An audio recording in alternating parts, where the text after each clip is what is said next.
喺香港開會，開場白其實係好重要㗎。如果一開始講得唔清楚、唔夠流暢、冇邏輯，仲又長又侵氣，其實會直接影響成個會議嘅氣氛同效率。有個簡單嘅方法，分三步試下。第一，講目的；第二，講背景；第三，講重點。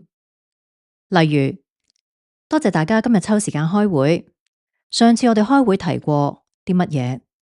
而家嘅進展呢係點樣？今日想集中講乜嘢？